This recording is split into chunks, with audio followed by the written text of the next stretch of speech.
After 3 years of ignoring and deflecting, Democrats were finally forced to face the invasion occurring at our southern border.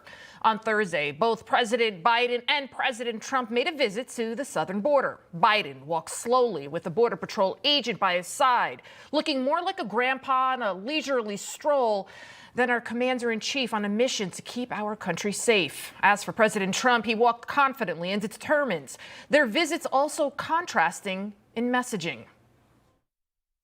Crooked Joe is the blood of countless innocent victims. It's so many stories to tell, so many horrible stories. 3 years ago, we had the most secure border in history. Brandon was saying it. The general was saying it. We had the most secure border, and people weren't coming because they knew they weren't going to get in. And we weren't promising free education, free medical, free everything. I mean, all the promises that are made, no wonder they come. The idea there's no such thing as climate change, I love that, man. I love some of my Neanderthal friends who still think there's no climate change. Well, my administration is going to keep building on the progress we've made fighting climate crisis.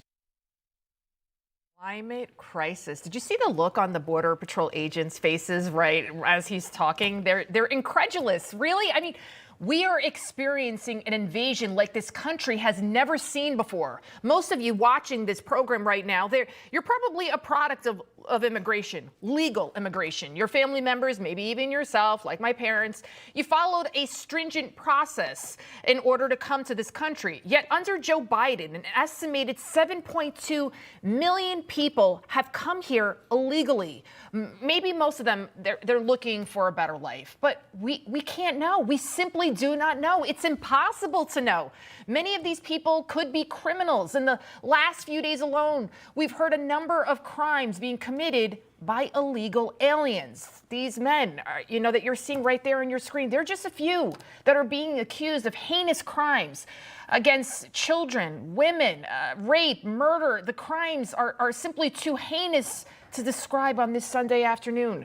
One of those innocent victims, 22-year-old nursing student Laken Riley. She was a victim of opportunity, easy prey for a sadistic man who attacked her as she jogged on the University of Georgia campus. Her accused killer, an illegal alien, Jose Ibarra. Police say he beat her so badly that he crushed her skull. He's a native of Venezuela. Does he have an extensive criminal record? We don't know. I mean, in just a few months here, though, in the United States, he's already been arrested twice. Yet he remained free. Trump, of course, wasting no time specifically addressing the tragedy. The monster that charged in the death is an illegal alien migrant who was led into our country and released into our communities by crooked Joe Biden. I spoke to her parents yesterday. They're incredible people. They're devastated. Joe Biden will never say Laken Riley's name, but we will say it and we will remember it. We're not going to forget her. And we are not going to forget her. And we're also not going to forget the fact that President Trump has been talking about migrant crime. You're seeing some of it right there on your screen. Police officers being beaten by illegal aliens. Democrat leaders will tell you, of course, that Trump is lying, that migrant crime doesn't even exist. Hey, you're wrong. Crime is actually down. And of course, when all else fails, Trump is a racist. Some news hosts are now claiming that Trump is senile, not Joe Biden, who can't finish a sentence, has to look at cue cards and can't go off prompter. No. Trump is the senile one who's cognitively impaired. Don't believe me? Well, take a look at Morning Joe hosts Joe Scarborough and Mika Brzezinski. What are we supposed to do with that? I mean, why do people are actually voting? Is there really one person voting for Not that just guy? foreign languages. How stupid would you have to be? Foreign. He can't complete a sentence. He can't complete a thought. He talks about crooked Joe is the blood of countless victims. This is vicious violation. I mean, he just, does he even think about what he's going to say? Does somebody give him a little piece of paper or something? Because that's clear he doesn't. He doesn't even think.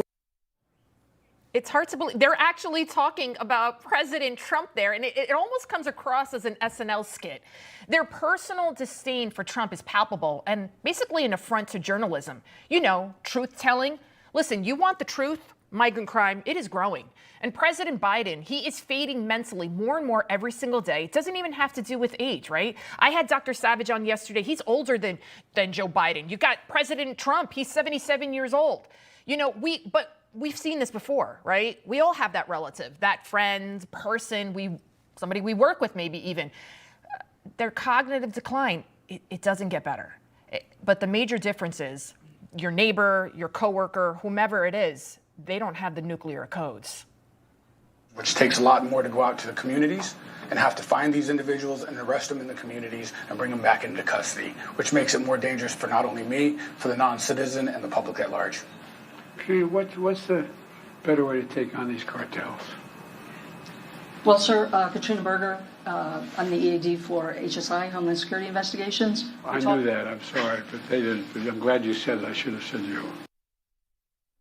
So you see it right there. Border Patrol agent asked him a question that he didn't really know the answer to because it wasn't on his cue cards. So then he goes and asks the woman there. He forgot her name. I mean, this is the president of the United States. He can't deviate from his note cards. He can't deviate again from his prompter. He's a puppet, right? But who is pulling the strings? Even more frightening is the undeniable fact that millions of Americans only get their news from these left-wing media outlets, that they lie with impunity.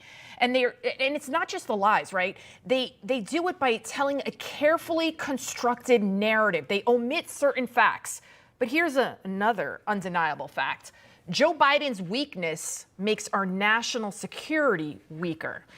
Check out this recent headline. Severed heads and an arm discovered in a New York park. And cops are trying to figure out if MS-13 is involved. They're back. MS-13 is a brutal gang that actually President Trump helped wipe out in Long Island, which is a suburb of New York City. It's made up of illegals, an international operation involved in drug and human smuggling. Handsome fellow right there, right? They specialize in prostitution, murder, extortion. Their trademark of torture, they cut off heads and limbs. I mean, really? Here's another truth bomb you won't hear on MSDNC and CNN, or basically now state TV. President Biden, he could stop all of this madness right now. Biden could put back in place the almost 100 Trump border policies that he rescinded with 94 executive orders. But you see them right there scrolling, right? But why would the Biden regime stop their master plan that's already in motion? It's working perfectly for them, despite what they want to tell you. Here's Department of Homeland Security Secretary Alejandro Mayorkas. No doubt there is gridlock on Congress, but do you bear responsibility for what is happening at the border, what the president himself has called a crisis? It certainly is a crisis, and we don't bear responsibility for a broken system, and we're doing a tremendous amount within that broken system. But fundamentally, Congress is the only one who can fix it. That is such a lie. It's not true. Congress isn't the only one that could fix it because Joe Biden is the one who broke it.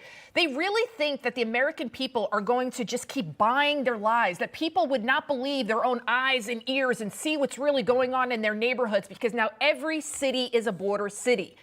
The facts tell us that the Biden administration caused this border crisis. And in November, Biden will be tried at the ballot box, but it will be up to the American people whether or not to hold him responsible and convict him by voting him out of office. Well, the border crisis, it's now the #1 issue among voters. Even tech CEO Elon Musk weighing in, posting on his platform X last night, writing, quote, "The massive flood of illegal immigration is due to 94 executive actions by the Biden administration. Until those executive actions are revoked, claims by Biden that he wants to address illegal immigration are a bold-faced lie." Presidents Trump and Biden visited the southern border Thursday, but as we talked about, they headed to very different locations. Trump visited Eagle Pass, Texas, a heavy traffic area for illegal aliens. On the contrary, Joe Biden went to Brownsville, Texas. And of course, why wouldn't he? The area is now not that many migrants, no many illegals, because Governor Abbott ramped up patrols. He put up the razor wire fencing there. And of course, we're seeing the flow of illegals go down.